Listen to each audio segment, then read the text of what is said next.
BJP के प्रदेश चुनाव सह प्रभारी बिप्लब देव आज रोहतक के दौरे पर पहुंचने वाले हैं।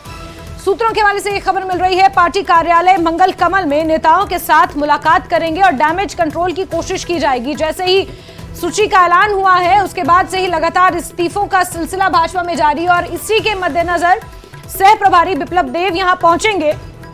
डैमेज कंट्रोल करने की कोशिश की जाएगी। स्थानीय नेताओं से भी बातचीत कर सकते हैं, सूत्र बता रहे हैं। जिनकी टिकट कटी है उन्हें मनाने की कोशिश की जाएगी। बड़ी खबर बता रहे हैं आपको, जहां बीते कल भाजपा ने अपने उम्मीदवारों की 67 लोगों की सूची जारी की है और इस सूची के जारी होने के बाद से ही भाजपा में बगावत के सुर और तेज हो गए हैं।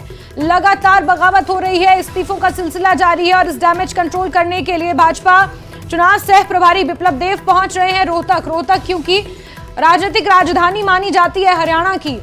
ऐसे में पार्टी कार्यालय में पहुंचेंगे, कार्यकर्ताओं से मुलाकात करेंगे, कुछ स्थानीय नेताओं से भी मुलाकात कर सकते हैं, बड़े नेताओं से मुलाकात होगी, मान मनव्वल की कोशिश की जाएगी। धीरेन्द्र हमारे सहयोगी जुड़ चुके हैं रोहतक से ज्यादा जानकारियों के साथ। धीरेन्द्र, सूत्र बता रहे हैं बिप्लब देव पहुंच रहे हैं, मान मनव्वल किया जाएगा उनका, जो नाराज हैं और बगावती तेवर अख्तियार किए हुए हैं। धीरेन्द्र, देखिए जैस्मिन, कल शाम को जिस तरह से 67 कैंडिडेट की लिस्ट आई थी उसके बाद से जो कद्दावर नेता है भारतीय जनता पार्टी के जिनकी टिकट कटी है उनके बगावत करने का सिलसिला शुरू हो चुका। जैसे हम सुखविंदर मांडे की बात करें, उन्होंने खुले तौर पे इस्तीफा भेज दिया, या फिर रतिया से भी इस तरह की बातें, माफ करना, सिरसा से रणजीत चौटाला की भी इस तरह की बात आ रही है कि शायद वो भी पार्टी को छोड़ सकते हैं। रोहतक से भी कई चीजें ऐसी हैं, जैसे महम की हम बात करें, महम में शमशेर खरकड़ा एक बड़े नेता हैं भारतीय जनता पार्टी के, उनकी टिकट काट के एक कबड्डी प्लेयर को दे दी गई है। बहादुरगढ़ से नरेश कौशिक की टिकट काट के उनके भाई को दे दी गई है। बेरी से भी विक्रम कात्यान की दावेदारी को खत्म करके संजय कबलाना को दे दी गई है। तो ऐसे कई नेता हैं जो पार्टी के खिलाफ बगावती सुर अख्तियार किए हुए हैं।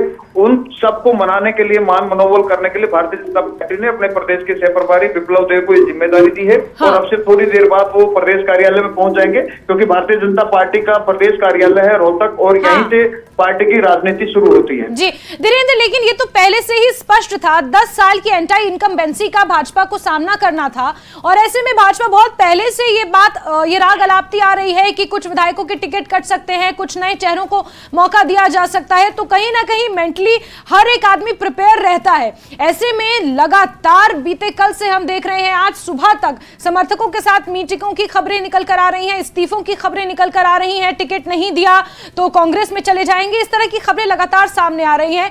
भाजपा के लिए कितनी परेशानी इसे माना जाए?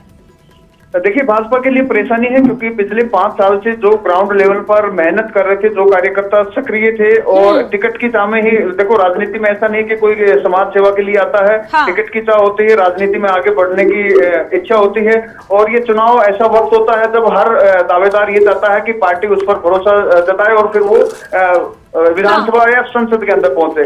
तो बहुत से ऐसे दावेदार थे जो चाहते थे कि भारतीय जनता पार्टी की टिकट उनको मिलेगी, इसलिए काफी लंबे अरसे से अपने अपने क्षेत्र में सक्रिय थे।